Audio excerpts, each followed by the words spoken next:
Hello everyone, welcome back to HVAC Official Channel.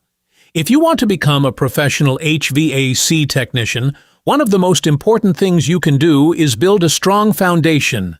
HVAC is not just about repairing air conditioners or adding refrigerant.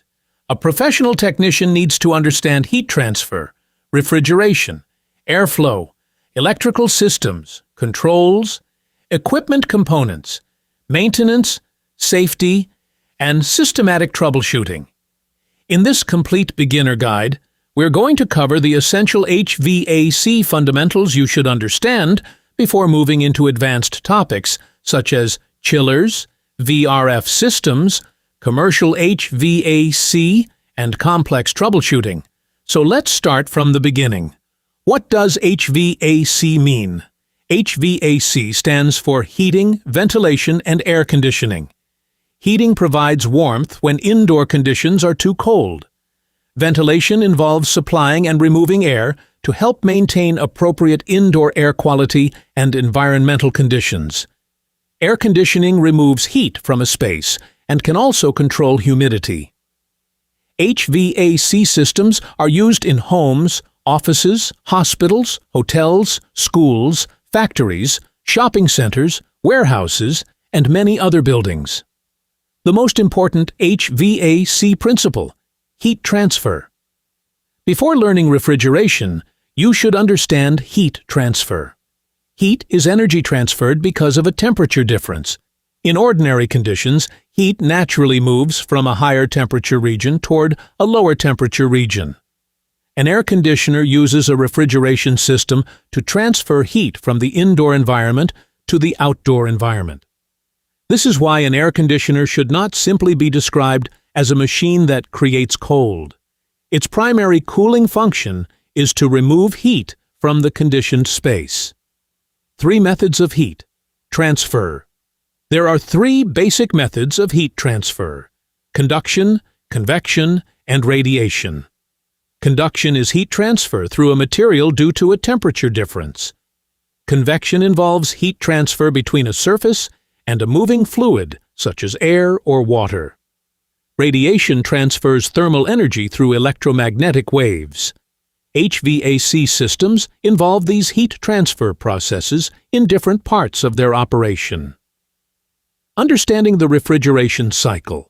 The vapor compression. Refrigeration cycle is one of the most important concepts in air conditioning and refrigeration. A basic system has 4 major refrigeration functions: compression, condensation, expansion, and evaporation. The compressor receives low-pressure refrigerant vapor and compresses it to a higher pressure and temperature. The refrigerant then travels to the condenser. In the condenser, heat is rejected to the surrounding air or another cooling medium, and the refrigerant normally changes into a high-pressure liquid. The liquid refrigerant then passes through an expansion device. The expansion device creates a pressure drop and controls the refrigerant flow into the evaporator.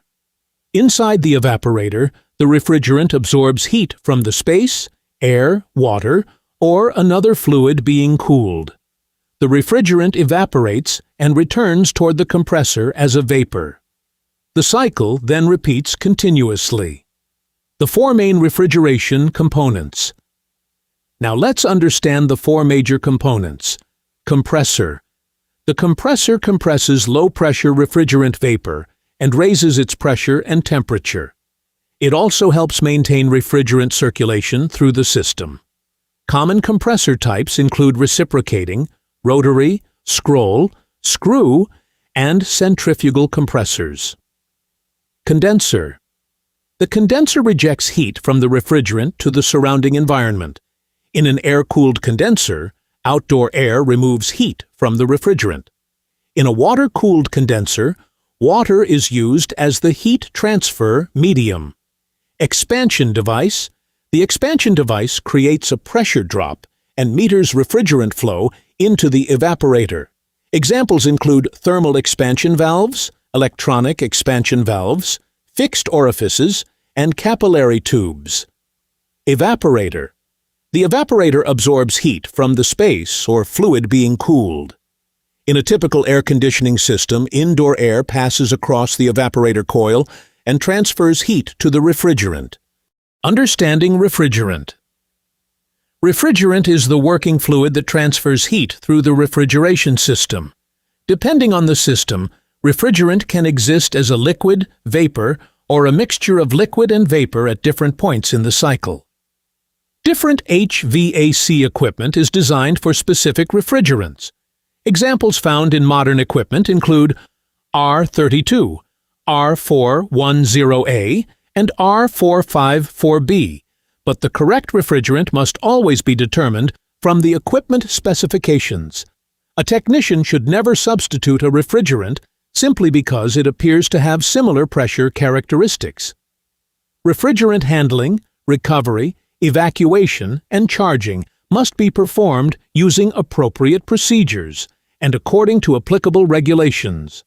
High side and low side. A basic vapor compression system can be divided into a high-pressure side and a low-pressure side. The compressor discharge and condenser are generally on the high side. The evaporator and compressor suction are generally on the low side. The expansion device separates the high side from the low side by creating the required pressure drop. Understanding these two sides is very important when learning HVAC troubleshooting. Pressure and temperature. Relationship: pressure and temperature are closely related in refrigeration systems. For a particular refrigerant, a specific saturation pressure corresponds to a specific saturation temperature. Technicians use refrigerant pressure-temperature relationships to understand the condition of refrigerant inside the system. However, pressure readings should never be interpreted alone.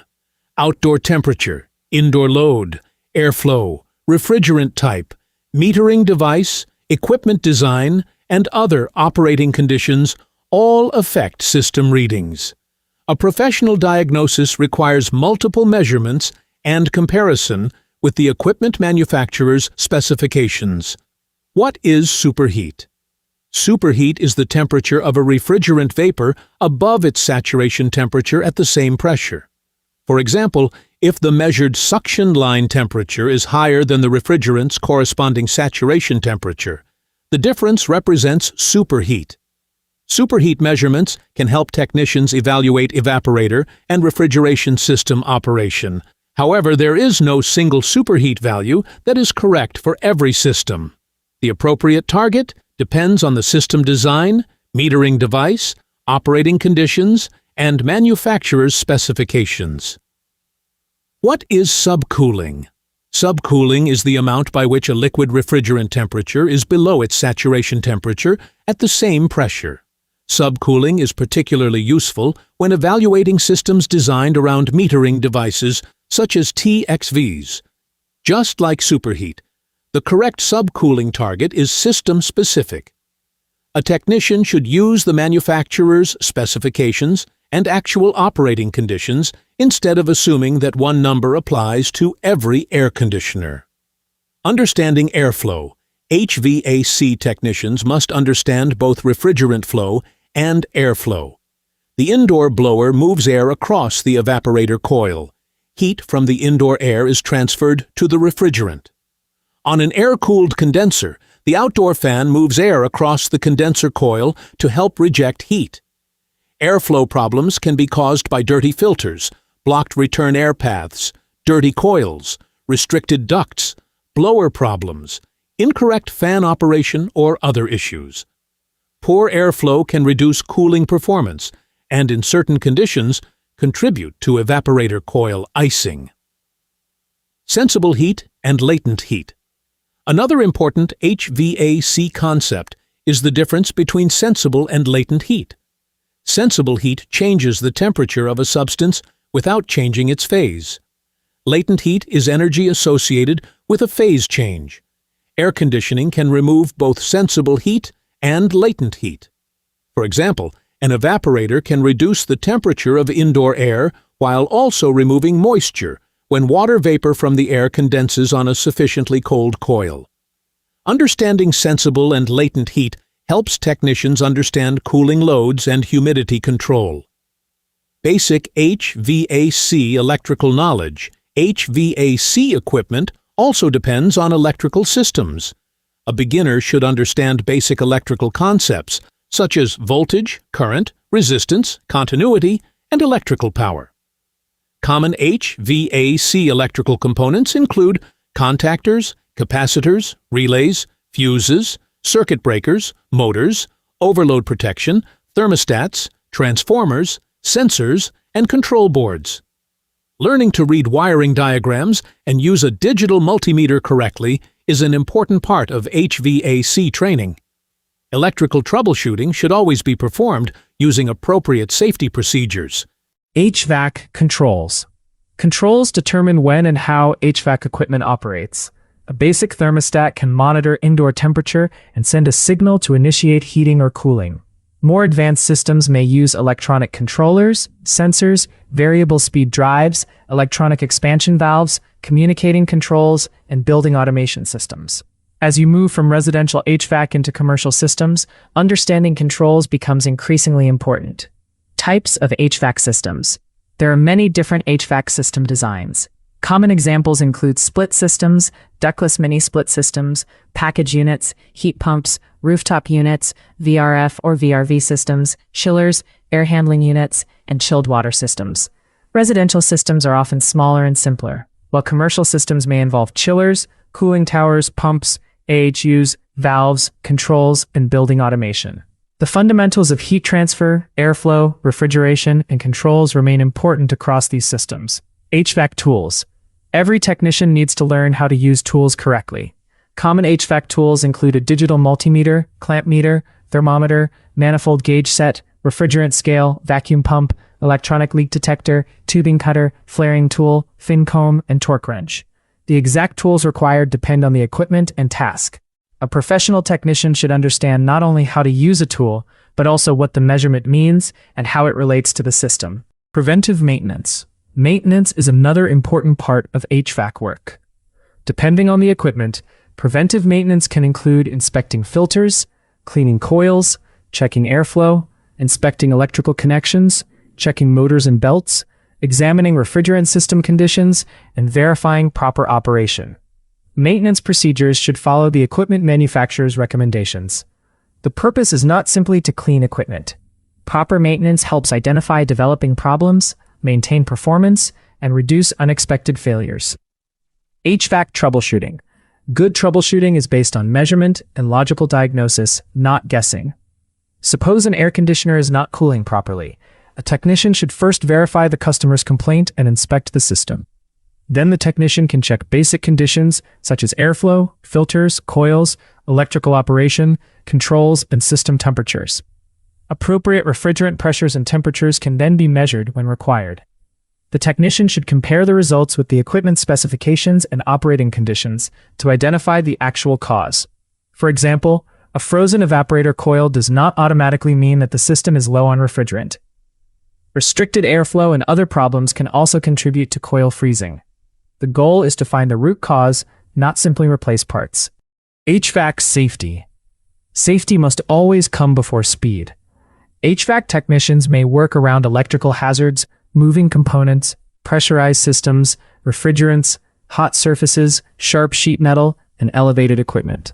Always use appropriate personal protective equipment and follow applicable electrical and refrigerant safety procedures. Before servicing equipment, follow the appropriate isolation and lockout procedures where required. Never work on unfamiliar equipment without understanding the hazards and the manufacturer's service instructions. How to become a better HVAC technician. If you're starting your HVAC career, don't try to master every subject at once. First, learn HVAC terminology and safety. Then understand heat transfer and the refrigeration cycle. After that, develop your knowledge of components, refrigerants, airflow, pressure-temperature relationships, superheat, subcooling, and basic electrical systems. Then move into maintenance and systematic troubleshooting. Once your fundamentals are strong, you can specialize in areas such as chillers, VRF systems, commercial HVAC, refrigeration, controls, commissioning, energy efficiency, or building automation. And remember, theory and practical experience should develop together. Mastering HVAC fundamentals is the foundation for becoming a professional technician. You should understand what HVAC means, how heat transfers, how the refrigeration cycle works, what the 4 major refrigeration components do, how refrigerants behave, why airflow matters, how superheat and subcooling are used, how electrical and control systems operate, and how to troubleshoot equipment systematically. Don't rush into advanced repairs before you understand the fundamentals. Learn step by step, practice safely, follow manufacturer instructions, and keep improving your knowledge. If you found this video helpful, don't forget to like, share, and subscribe to HVAC official channel.